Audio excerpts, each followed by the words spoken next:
કેવી જમદર science uncle YouTube ચેનલમાં આપનું હાર્દિક સ્વાગત છે. ધોરણ 12 સાયન્સનું આપણે ચેપ્ટર 1 શરૂ કર્યું હતું, વિદ્યુત ભાર અને વિદ્યુત ક્ષેત્ર. એમાં આપણે 4 લેક્ચર આગળ ભણ્યા હતા. છેલ્લે જે છે લાસ્ટ ટાઈમ આપણે એક્ઝામ્પલ ભણ્યા હતા, થિયરી ભણ્યા હતા. વિદ્યુત ક્ષેત્ર માટેની હવે આપણે શરૂઆત કરવા જઈ રહ્યા છીએ. વિદ્યુત બળ, કુલમના બળના નિયમો જે છે એના આધારિત દાખલાઓ આપણે ભણ્યા હતા. કુલમનો નિયમ સદિશ ને અદિશ સ્વરૂપમાં જોયો હતો, તો એ એકવાર રિવિઝન કરી લેજો. ત્યારબાદ લેક્ચર 5 આપણે શરૂ કરવા જઈ રહ્યા છીએ. જે નવો ટોપિક જે છે એ વિદ્યુત ક્ષેત્ર છે. તો ટોપિક નંબર જે છે 1.8 આવે છે આપણે વિદ્યુત ક્ષેત્ર.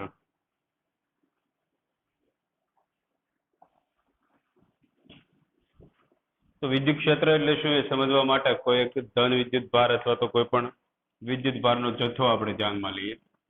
ધારો કે ધન વિદ્યુત ભાર કેપિટલ ક્યુ વિદ્યુત ભારનો જથ્થો અહીંયા પડ્યો છે. તો વિદ્યુત ભારથી કોઈ પણ આર અંતરે વિદ્યુત ક્ષેત્ર કેટલું છે આપણે જાણવું છે. તો વિદ્યુત ક્ષેત્ર માટે સમજણ પહેલા તો આપણે મેળવી લઈએ કે ધારો કે અહીંયા કોઈ સ્મોલ ક્યુ વિદ્યુત ભાર આપણે મૂકશું, તો કેપિટલ ક્યુ વિદ્યુત ભાર જે છે એના પર કુલમ અપાકર્ષણ બળ લગાડશે. ધન ને અધન હશે તો એમની ઉપર અપાકર્ષણ બળ આ રીતે લગાડશે F. હવે જો આ વિદ્યુત ભાર અહીંથી લઈ લઈએ તો અહીંયા જે છે કશું આપણને જોવા મળશે નહીં. પછી જે છે કોઈ પણ બીજા અંતરે આપણે વિદ્યુત ભાર અહીંયા મૂકીએ તો એના પર કંઈક બળ લાગે છે. આ જથ્થો જે છે એ ધારો કે અદ્રશ્ય છે, આપણે જોઈ શકતા નથી. તો અહીંયા ગમે ત્યાં વિદ્યુત ભાર તમે મૂકશો તો એના પર બળ લાગશે. અહીંયા વિદ્યુત ભાર મૂકશો તો એના પર બળ લાગશે. તો એ બળ લગાડે છે કોણ? તો એ બળ લગાડવા માટે કોઈ વિદ્યુત ક્ષેત્ર નામની ભૌતિક રાશિ અહીંયા દાખલ કરવામાં આવેલી છે. વધારે સમજણ માટે એક વિદ્યુત ક્ષેત્ર નામની ભૌતિક રાશિ દાખલ કરી છે.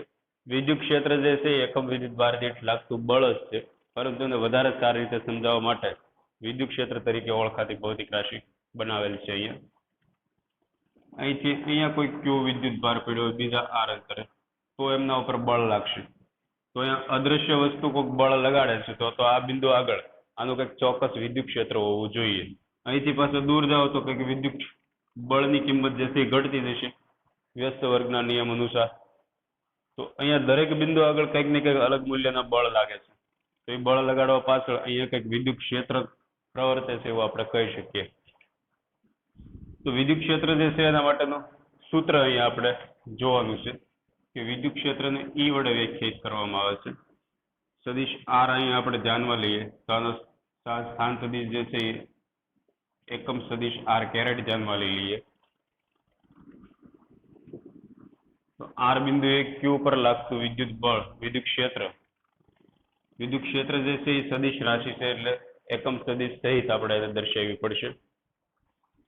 તો સૂત્ર યાદ રાખવાનું છે 1/4πε0 કેપિટલ ક્યુ ના છેદમાં આર સ્ક્વેર.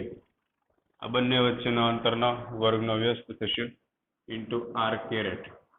તો આ જે છે વિદ્યુત ક્ષેત્રનું સૂત્ર આપણે યાદ રાખવાનું છે 1/4πε0 આર સ્ક્વેર છેદમાં આવશે ક્યુ જે છે અંશમાં અને આર કેરેટ એકમ સદિશ. આર કેરેટની જે દિશા છે એ દર્શાવતો એકમ સદિશ છે.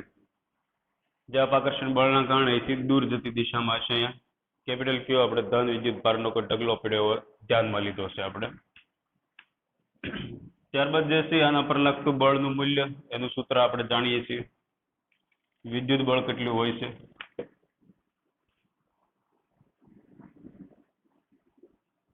સદિશ વડે આપણે ઉપર દર્શાવી એરા દ્વારા. તો આર અંતરે વિદ્યુત બળ કે ની બદલે 1/4πε0 લખીએ. બંને વિદ્યુત ભારનો ગુણાકારના સપ્રમાણમાં અંતરના વર્ગના વ્યસ્ત પ્રમાણમાં, અને એની દિશા જે છે આર કેરેટની દિશા. તો વિદ્યુત બળનું સૂત્ર આપણે કુલમના નિયમ અનુસાર જોયું હતું. હવે કોઈ એક બિંદુ આગળ ધારો કે વિદ્યુત ક્ષેત્ર વ્યાખ્યાયિત આપણે કરી દીધું. આ બિંદુ આગળ કંઈક ઈ જેટલું વિદ્યુત ક્ષેત્ર છે ઈ ઓફ આર.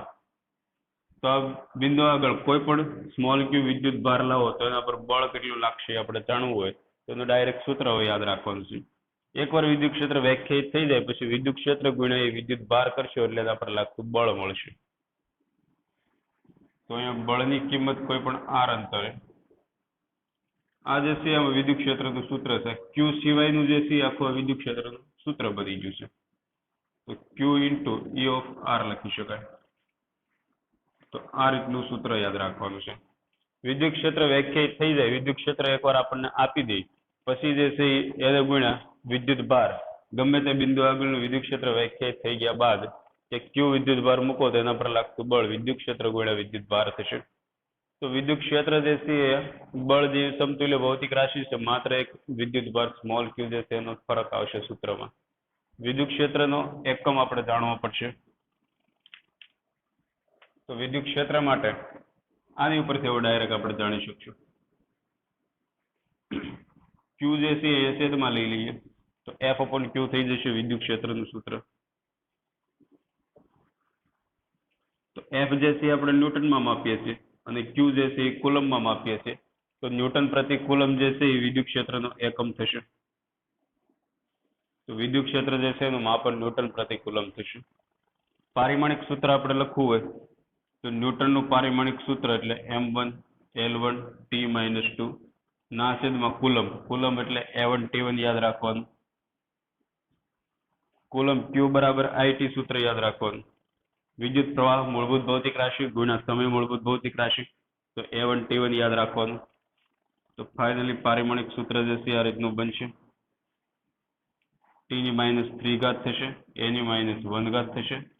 તો આ વિદ્યુત ક્ષેત્રનું પારિમાણિક સૂત્ર બનશે. તો વિદ્યુત ક્ષેત્રનો ખ્યાલ સૌપ્રથમ અહીંયા તમારે એટલો યાદ રાખવાનું છે, એનું એક સૂત્ર યાદ રાખવાનું છે. એના પર લાગતું વિદ્યુત બળ જે છે એ જ વિદ્યુત ક્ષેત્ર છે, પરંતુ ક્યુ વિદ્યુત ભાર જે છે અહીંથી આ છેદમાં લઈ લઈએ તો આ વિદ્યુત ક્ષેત્રનું સમીકરણ બની જશે. તો એકમ વિદ્યુત ભાર દીઠ લાગતું બળ જે છે એ જ વિદ્યુત ક્ષેત્ર તરીકે અહીંયા વ્યાખ્યાયિત કરવામાં આવે છે. ત્યારબાદ જે છે વિદ્યુત ક્ષેત્રની 4 લાક્ષણિકતાઓ છે. તો વિદ્યુત ક્ષેત્રની 4 લાક્ષણિકતા અથવા તો વિશેષતા આપણે જોઈએ શું કહેવા માંગે છે તે.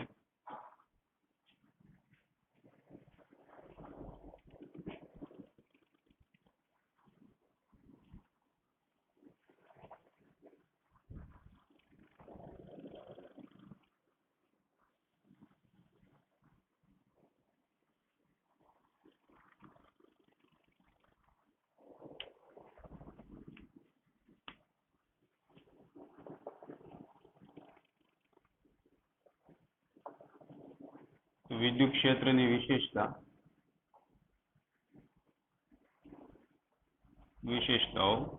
પહેલી વિશેષતા એ છે કે પરીક્ષણ વિદ્યુત ભાર, જે કે વિદ્યુત ક્ષેત્ર મેળવવા માટે આપણે પરીક્ષણ વિદ્યુત ભારનો ઉપયોગ કરશું. દાખલા તરીકે ક્યુ વિદ્યુત ભાર અહીંયા ઉગમ બિંદુ ઉપર પડ્યો છે, ત્યાંથી આર અંતરે આપણે કોઈ અહીંયા વિદ્યુત ક્ષેત્ર જાણવું છે, તો વિદ્યુત ક્ષેત્ર જાણવા માટે એક પરીક્ષણ વિદ્યુત ભારનો અહીંયા આપણે ઉપયોગ કરશું.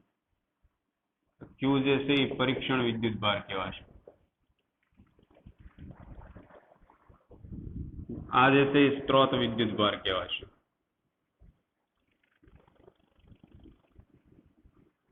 આ ટેસ્ટિંગ ચાર્જ થશે અને સોર્સ ઇલેક્ટ્રિક ચાર્જ થશે. તો સ્ત્રોત વિદ્યુત ભાર અને પરીક્ષણ વિદ્યુત ભાર, આના કારણે આ બિંદુ આગળ કંઈક વિદ્યુત ક્ષેત્ર છે. હવે આર અંતરે વિદ્યુત ક્ષેત્ર કેટલું છે એ આપણે જાણવું હોય તો ત્યાં કોઈ એક ટેસ્ટિંગ ચાર્જ તરીકે આપણે એક વિદ્યુત ભાર મૂકવો પડશે. તો વિદ્યુત ભાર જે છે એ શક્ય તેટલો નાનો રાખવો પડશે. તો પહેલી વિશેષતામાં અહીં આપણે લખવાનું વિદ્યુત ભાર માટે કે પરીક્ષણ વિદ્યુત ભાર શક્ય તેટલો નાનો લેવો.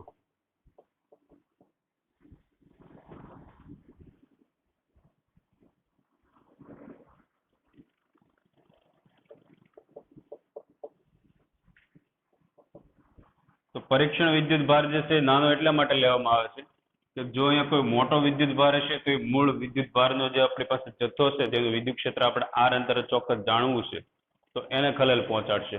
જો આની કરતા અહીંયા મોટો વિદ્યુત ભાર હશે તો, દાખલા તરીકે અહીંયા આપણે લીધો હોય કે 5 કુલમ વિદ્યુત ભારનો આપણી પાસે સ્ત્રોત છે, 5 કુલમ આપણી પાસે જથ્થો છે, એનાથી આર અંતરે કંઈક 10 મીટર અંતરે આપણે વિદ્યુત ક્ષેત્ર જાણવું છે.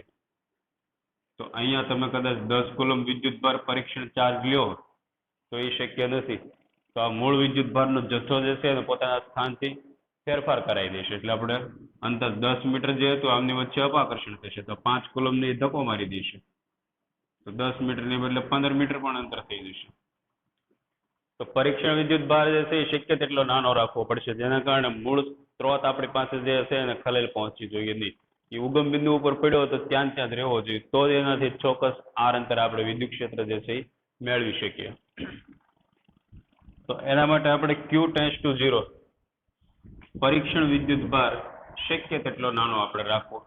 તો એના માટે વિદ્યુત ક્ષેત્રની આ રીતે વ્યાખ્યા બનશે કે લિમિટ ક્યુ ટેન્સ ટુ 0, પરીક્ષણ વિદ્યુત ભાર શક્ય તેટલો 0 તરફ આપણે લઈ જવો પડશે. આ 5 કુલમ હોય તો ખૂબ 0 ની નજીકમાં 0.1 કુલમ પણ લઈ શકો તમે, 0.001 કુલમ પણ ટેસ્ટિંગ ચાર્જ તરીકે લઈ શકો. તો અહીંયા એફ અપોન ક્યુ જે છે એનું સૂત્ર બનશે. લિમિટ ક્યુ ટેન્સ ટુ 0 તરફ લઈ જાવ તો જે બળની કિંમત મળે છે એ જ વિદ્યુત ક્ષેત્રની કિંમત અહીંયા કહેવાશે. પરીક્ષણ વિદ્યુત ભાર જનરલી જે છે એકમ ધન વિદ્યુત ભાર તરીકે લેવામાં આવે છે.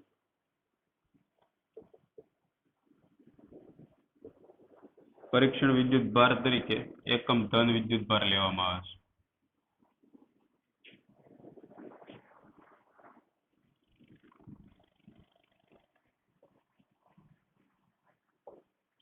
ત્રણ માર્કનો કદાચ બોર્ડમાં આ રીતનો પ્રશ્ન પૂછાય કે વિદ્યુત ક્ષેત્રની વિશેષતાઓ જણાવો. આની આગળનો એક ટોપિક જે છે વિદ્યુત ક્ષેત્ર રેખાઓની લાક્ષણિકતાઓ છે. અહીંયા માત્ર વિદ્યુત ક્ષેત્રની લાક્ષણિકતાઓ આપણે દર્શાવવાની છે. તેમાં પહેલો મુદ્દો તમારે લખવાનો થાય કે વિદ્યુત ક્ષેત્ર મેળવવા માટે પરીક્ષણ ટેસ્ટિંગ ચાર્જ જે છે એ શક્ય તેટલો નાનો લેવો પડશે, જેના કારણે મૂળ વિદ્યુત ભારનો સ્ત્રોત જે છે એમાં વિચલન થશે નહીં, જે હતો ને ત્યાં હશે. તેના કારણે અંતર આર ચોક્કસ જળવાઈ રહેશે અને અહીંથી ચોક્કસ આર અંતરે આપણે વિદ્યુત ક્ષેત્ર જે છે એ મેળવી શકશું. ત્યારબાદ નેક્સ્ટ આમાં મુદ્દો જે છે બીજો મુદ્દો આપણે જોઈએ કે વિદ્યુત ક્ષેત્રનું મૂલ્ય જે છે એ ક્યુ થી સ્વતંત્ર છે. સ્મોલ ક્યુ જે આપણે મૂક્યો છે એનાથી સ્વતંત્ર છે, એના ઉપર આધારિત નથી.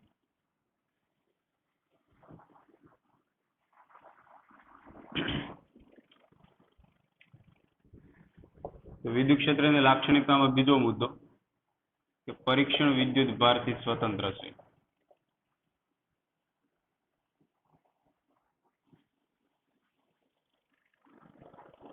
વિદ્યુત ક્ષેત્રનું મૂલ્ય સ્વતંત્ર છે. તો એ જે ટેસ્ટિંગ ચાર્જ આપણે ક્યુ મૂક્યો છે એની ઉપર વિદ્યુત ક્ષેત્રનું મૂલ્યનો આધાર નથી. અહીંયા કેપિટલ ક્યુ વિદ્યુત ભારનું કોઈ પણ આર અંતરે વિદ્યુત ક્ષેત્ર એ ચોક્કસ કંઈક મૂલ્ય હશે. એ પરીક્ષણ વિદ્યુત ભાર તમે 1 કુલમ લ્યો કે 2 કુલમ લ્યો એના ઉપર આધારિત નથી, કારણ કે સૂત્ર જે છે એફ અપોન ક્યુ, એમાં ક્યુ જે છે આના છેદમાં આવશે. તો વધુ તો વિદ્યુત ક્ષેત્રનું સૂત્ર અહીંથી આપણે જોઈએ તો એના ઉપરથી પણ આપણને ખબર પડી જાય કે માત્ર કેપિટલ ક્યુ અને અંતર આર ઉપર જ આધારિત છે. મૂળ જથ્થો આપણી પાસે કેટલો મોટો છે એના કારણે વિદ્યુત ક્ષેત્રની કિંમત હશે એના સપ્રમાણમાં હશે. કેટલા અંતરે લ્યો છો એના વ્યસ્ત વર્ગના નિયમ અનુસાર હશે. તો વિદ્યુત ભાર ક્યુ થી જે છે એ સ્વતંત્ર છે અને માત્ર અંતર આર પર આધારિત છે. માત્ર અથવા તો કેપિટલ ક્યુ સ્ત્રોત અને અંતર આર પર આધારિત છે.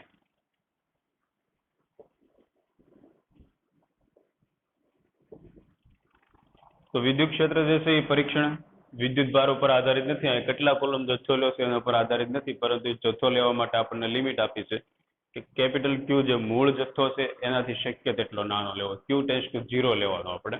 પરંતુ એ કેટલા મૂલ્યનો લીધો છે એના ઉપર વિદ્યુત ક્ષેત્રનું મૂલ્ય આધાર નથી, કારણ કે વિદ્યુત ક્ષેત્રના સૂત્ર માત્ર કેપિટલ ક્યુ અને અંતર આર પર આધારિત છે. અહીંયા જો કોઈ માધ્યમ હશે તો એપ્સિલોન જે માધ્યમની પરમિટિવિટી ઉપર આધારિત રહેશે. તો વિદ્યુત ક્ષેત્રની વિશેષતામાં બે મુદ્દા. ત્યારબાદ આગળ જે છે એ ધન વિદ્યુત ભાર અને ઋણ વિદ્યુત ભારનું વિદ્યુત ક્ષેત્ર કેવું હોય આપણે દર્શાવવાનું છે.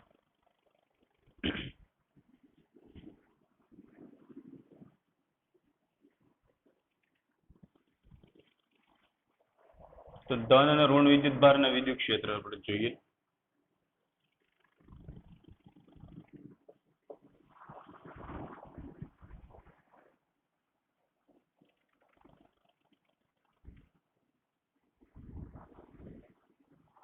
તો ધન વિદ્યુત ભાર જે છે એનું વિદ્યુત ક્ષેત્ર બહાર નીકળતી દિશામાં આપણે લેવાનું છે. આ રીતે વિદ્યુત ક્ષેત્રની દિશા આ રીતે થશે. આવી દિશા એટલા માટે થશે કે અહીંયા જે ધન વિદ્યુત ભારનો ઢગલો આપણે લીધો છે ક્યુ વિદ્યુત ભાર કેપિટલ ક્યુ, અહીંયા ધારો કે વિદ્યુત ક્ષેત્ર શોધવું છે તો આપણે નિયમ અનુસાર એકમ ધન વિદ્યુત ભાર ધ્યાનમાં લેવાય. તો એકમ ધન વિદ્યુત ભાર ધારો કે +1 કુલમ આપણે ધ્યાનમાં લીધો છે, તો ધન વિદ્યુત ભાર જે છે આ ધન વિદ્યુત ભારને ધક્કો મારશે તો બહાર નીકળતી દિશામાં વિદ્યુત ક્ષેત્રની દિશા થશે. તો ધન વિદ્યુત ભારના કારણે કોઈ પણ બિંદુ આગળ વિદ્યુત ક્ષેત્ર ત્યાંથી બહાર નીકળતી દિશામાં હશે. એવી રીતે ઋણ વિદ્યુત ભારનો જથ્થો આપણી પાસે હશે તો ઋણ વિદ્યુત ભારનું વિદ્યુત ક્ષેત્ર જે છે અંદર દાખલ થતી દિશામાં આ રીતે દર્શાવવાનું થશે.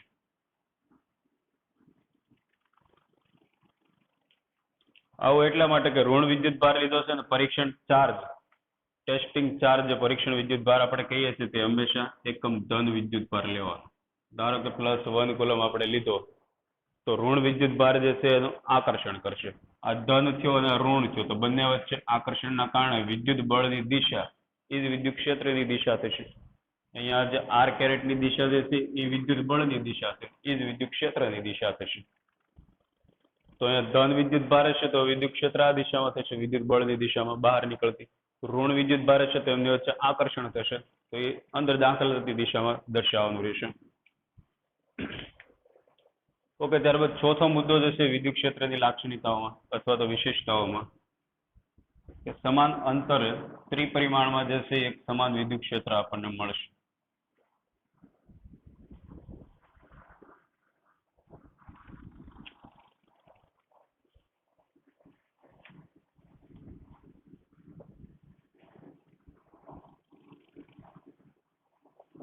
વિદ્યુત ભાર કેપિટલ ક્યુ થી સમાન આર અંતરે આર અંતર સમાન લઈ લઈએ તો દરેક બિંદુ આગળ એક સમાન વિદ્યુત ક્ષેત્ર આપણને મળશે. સમાન આર અંતરે ત્રિપરિમાણમાં એક સમાન વિદ્યુત ક્ષેત્ર હશે.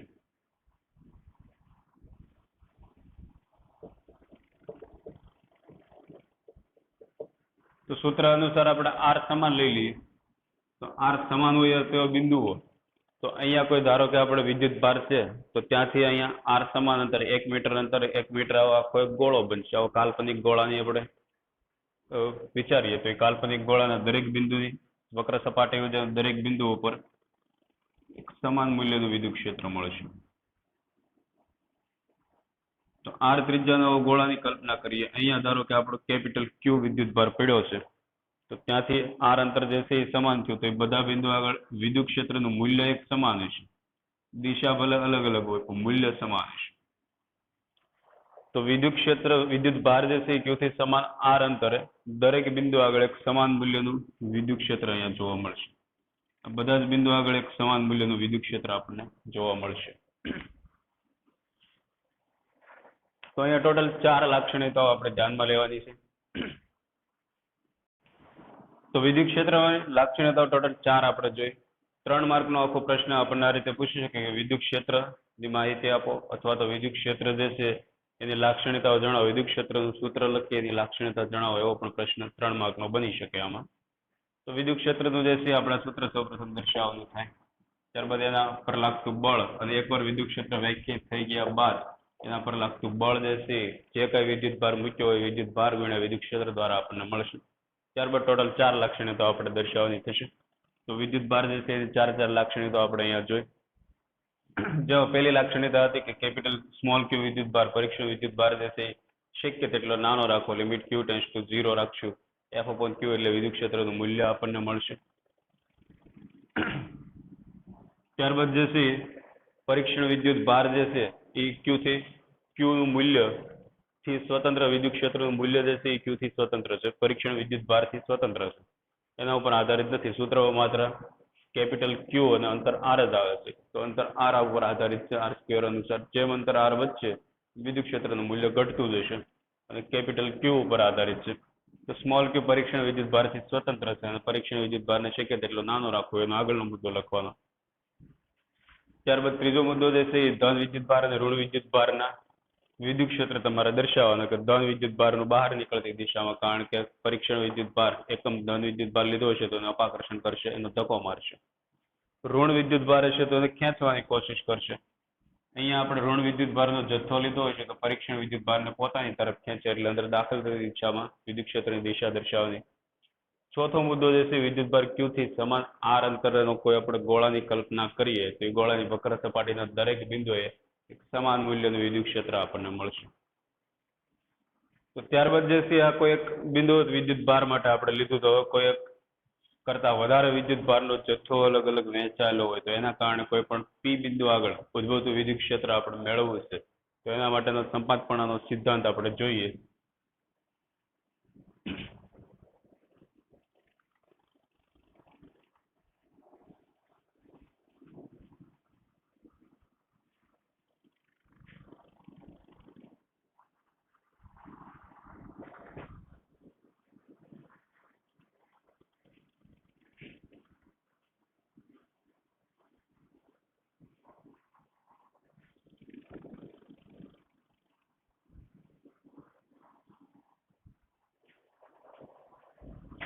ધારો કે એક કરતા વધારે વિદ્યુત ભાર નું વિતરણ આપણી પાસે પડેલું છે. અહીંયા સ્થાન સદિશ આપણે દર્શાવશું એના માટે. ધારો કે Q1 વિદ્યુત ભાર પડ્યો છે, અહીંયા Q2 વિદ્યુત ભાર પડ્યો છે, અહીંયા Q3 વિદ્યુત ભાર પડ્યો છે. એમના સ્થાન સદિશ જે છે ઉગમ બિંદુને અનુલક્ષીને આપણે વિચારીએ તો R1, R2 અને R3 આ બધા જ વિદ્યુત ભારથી કોઈ P બિંદુ આગળ આપણે વિદ્યુત ક્ષેત્ર વિચારવું છે કે P બિંદુ આગળ વિદ્યુત ક્ષેત્ર કેટલું છે. એનો સ્થાન સદિશ ધારો કે અહીંથી કંઈક R જેટલો છે, RP આપણે કહી દઈએ. તો ત્યાં આપણે વિદ્યુત ક્ષેત્ર મેળવવા માટે પરીક્ષણ વિદ્યુત ભાર મૂકશું. તો બધા જે છે એ Q1 થી P બિંદુના બધા સ્થાન આપણે નક્કી કરવા પડશે. તો Q1 થી P બિંદુનું સ્થાન એટલે આ સ્થાન સદિશ કહેવાશે. R1P આપણે કહી દઈએ. એ અંતર R1P જેટલું થશે. Q2 થી સ્થાન સદિશ જે છે એ R2P થશે. અહીંથી જે છે R3P થશે. હજી એક કદાચ વધારે વિદ્યુત ભાર આપણે લીધો અપ ટુ N સુધી આપણે વિચારીએ. ધારો કે હજી આ Qn અપ ટુ N સુધી આપણે વિચારીએ તો એનો સ્થાન સદિશ જે છે એ Rn કહી દઈએ. વ્યાપક સમીકરણ આપણે મેળવવું છે કે 2 કે 3 કરતા વધારે વિદ્યુત ભારનો જથ્થો અલગ અલગ વહેંચાયેલો હોય તો એના કારણે કોઈ P બિંદુ આગળ નેટ વિદ્યુત ક્ષેત્ર કેટલું છે આપણે ગણવું છે. તો અહીંયા જે છે Qn થી આનું વિદ્યુત ક્ષેત્ર ગણવા માટે P બિંદુ આગળ આ દિશામાં સ્થાન સદિશ આપણે દર્શાવવો પડશે NP R કેરેટ. એ અંતરો જે છે એ બધા કેરેટ વગરનો અહીં લખશું એટલે અંતર થઈ જશે અને કેરેટ એટલે એ દિશા આપણે દર્શાવી છે. તો અહીંયા જે છે એ ટોટલ બળ જે છે આ રીતનું લાગતું છે. Q1 ના કારણે જે છે આ દિશામાં બળ લાગતું છે, એના પર વિદ્યુત ક્ષેત્ર હશે અને E1 કહી દઈએ આપણે. Q2 ના કારણે આનું વિદ્યુત ક્ષેત્ર આ રીતે હશે E2. Q3 ના કારણે વિદ્યુત ક્ષેત્ર આ રીતે હશે E3. ધન વિદ્યુત ભાર જ બધા આપણે લીધા છે, ઋણ હશે તો એની દિશા ઉલટાઈ જશે. ત્યાં Qn નું વિદ્યુત ક્ષેત્ર જે છે આ દિશામાં હશે En. તો કુલ P બિંદુ આગળ કુલ વિદ્યુત ક્ષેત્ર જે છે એના માટે જવાબદાર જેટલા કાંઈ વિદ્યુત ભાર પડ્યા છે બધાના વિદ્યુત ક્ષેત્રનો સદિશ સરવાળો આપણે લેવો પડશે. તો ટોટલ વિદ્યુત ક્ષેત્ર જે છે એ ગણવા માટે P બિંદુ આગળનું કુલ વિદ્યુત ક્ષેત્ર એટલે બધા જ વિદ્યુત ક્ષેત્રના આપણે સરવાળા લેવા પડશે. ક્યાં ક્યાં આવશે 1 2 3 અપ ટુ N સુધીના E1 E2 E3 plus up two En સુધી. હવે E1 વિદ્યુત ક્ષેત્ર કેટલું છે આપણે પહેલા લખીએ. તો E1 વિદ્યુત ક્ષેત્ર લખવા માટે સૂત્ર આપણી પાસે હતું 1/4πε0 Q1 વિદ્યુત ભાર. એ વિદ્યુત ભાર આપણી પાસે Q1 છે ના છેદમાં Q1 થી P બિંદુ સુધીનું અંતર લેવાનું છે. તો Q1 થી P બિંદુ સુધીનું અંતર એટલે R1P થશે. R1P અંતર ગણવું હોય તો આ બંને સ્થાન સદિશ આપણે 1 અને P ના સ્થાન સદિશ આપેલા છે.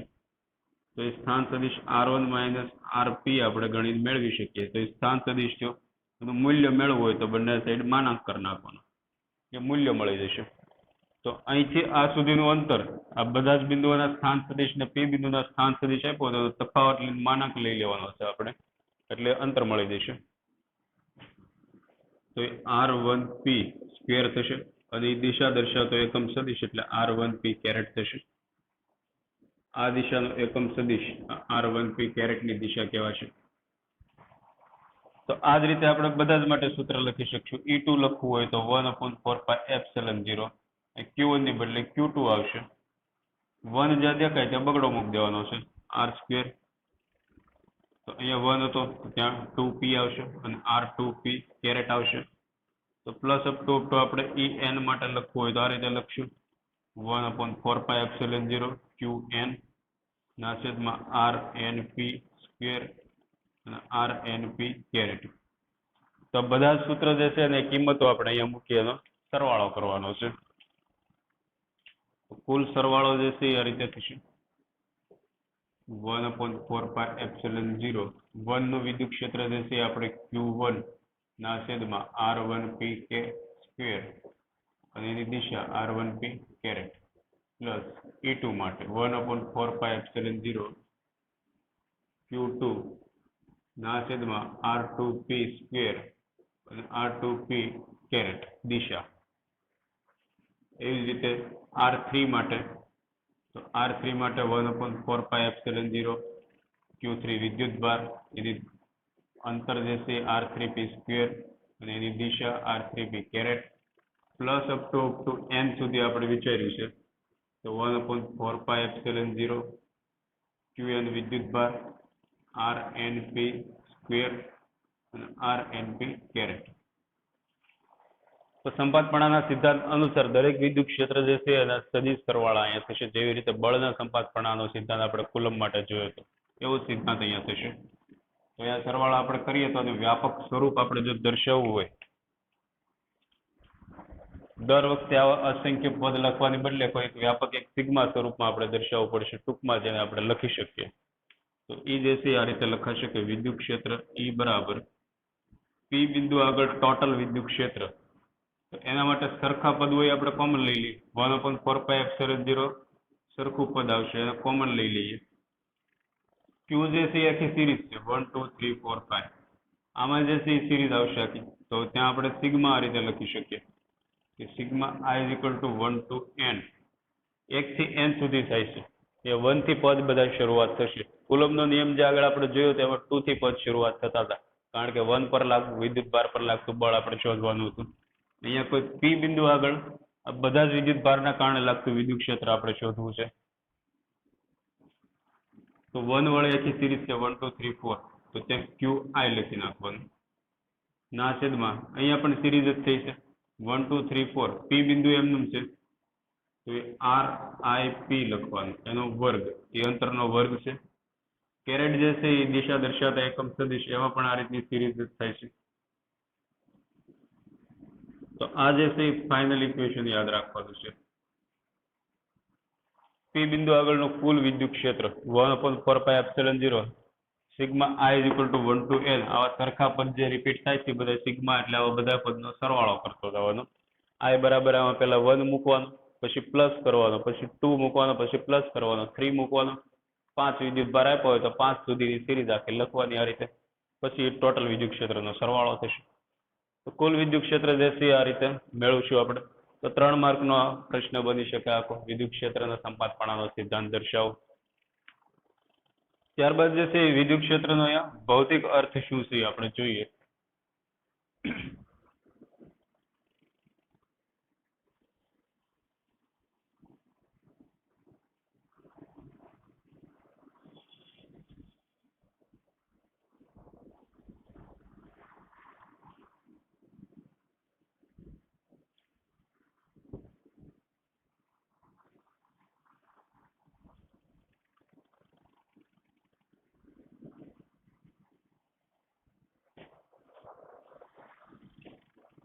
તો એની પછીનો ટોપિક જે છે આવે છે વિદ્યુત ક્ષેત્રનો ભૌતિક અર્થ.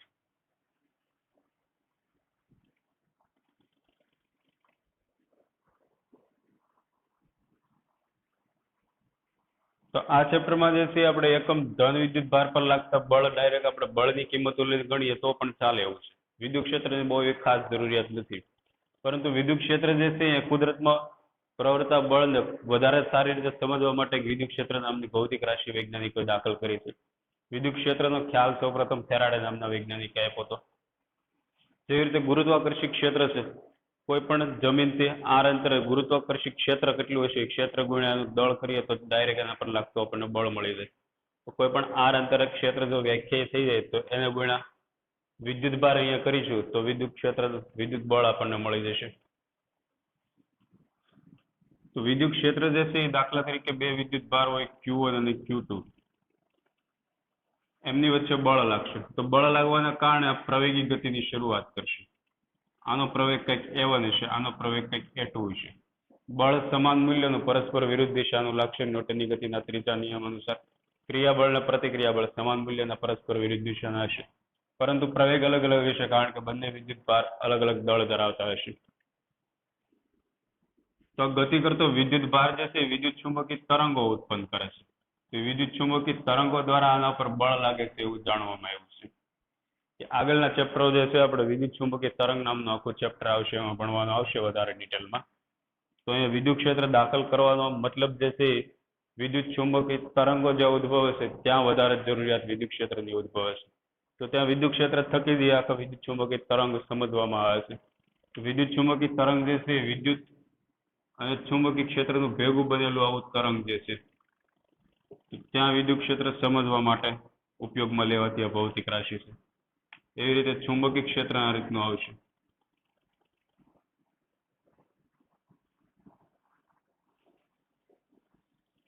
તો વિદ્યુત ક્ષેત્ર અને ચુંબકીય ક્ષેત્ર સમજવા માટે અહીંયા ક્ષેત્ર દાખલ કરવામાં આવેલું છે. બાકી બે વિદ્યુત ભારો જો પડ્યા હોય એમની વચ્ચે લાગતો બળનો જ અભ્યાસ કરવાનો હોય તો કુલમના બળનો નિયમનો ઉપયોગ પણ આપણે કરી શકીએ. તો પછી વિદ્યુત ક્ષેત્રની ક્યાંય જરૂરિયાત ખાસ રહેતી નથી. પરંતુ વિદ્યુત ચુંબકીય તરંગો જે ઉદ્ભવે છે એમાં વિદ્યુત ક્ષેત્ર થકી જ આ તરંગો આપણે સમજાવી શકશું. વિદ્યુત ક્ષેત્રના જે દોલન ગતિ છે અને ચુંબકીય ક્ષેત્રના દોલન ગતિ બંને એકબીજાને લંબરૂપે ગતિ કરતા હોય, જેના માટેનું આખું ચેપ્ટર આપણે વિદ્યુત ચુંબકીય તરંગ નામનું ચેપ્ટર છે. તો અહીંયા જે છે વિદ્યુત ક્ષેત્ર થકી જ ઉર્જા જે છે ટ્રાન્સફર થાય છે એવું કહી શકાય. વિદ્યુત ચુંબકીય તરંગો જે છે એક જગ્યાએથી બીજી જગ્યાએ ઉર્જા ટ્રાન્સફર કરે છે. તો ઉર્જા વિદ્યુત ઉર્જા ક્યાં સંગ્રહ થાય છે? વિદ્યુત ઉર્જા જે છે વિદ્યુત ક્ષેત્રમાં સંગ્રહ થાય છે. એવી રીતે ચુંબકીય ઉર્જા જે છે એ ચુંબકીય ક્ષેત્રમાં સંગ્રહ થાય છે. તો ઉર્જા જે છે એક જગ્યાએથી બીજી જગ્યાએ પહોંચાડવા માટે વિદ્યુત ક્ષેત્ર જ જવાબદાર છે. એ ગતિ કરતો પ્રવેગી ગતિ કરતો વિદ્યુત ભાર જે છે વિદ્યુત ચુંબકીય તરંગો ઉત્પન્ન કરે છે.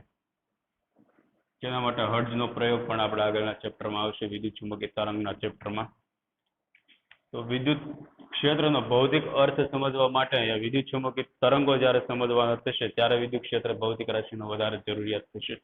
એટલા જ માટે અહીંયા વિદ્યુત ક્ષેત્ર નામની એક ભૌતિક રાશિ વૈજ્ઞાનિકોએ સગવડ ભરી ભૌતિક રાશિ બનાવી છે. બાકી સ્થિત વિદ્યુત ભાર માટે જો આપણે સમજવું હોય છે તો વિદ્યુત બળ માટે પણ આપણે સમજી શકશું, વિદ્યુત બળ કુલમના નિયમ દ્વારા પણ. ઓકે, તો અહીંયા સુધી રાખીએ અને પછી નેક્સ્ટ ઉદાહરણ જે છે આગળના લેક્ચરમાં આપણે જોઈશું.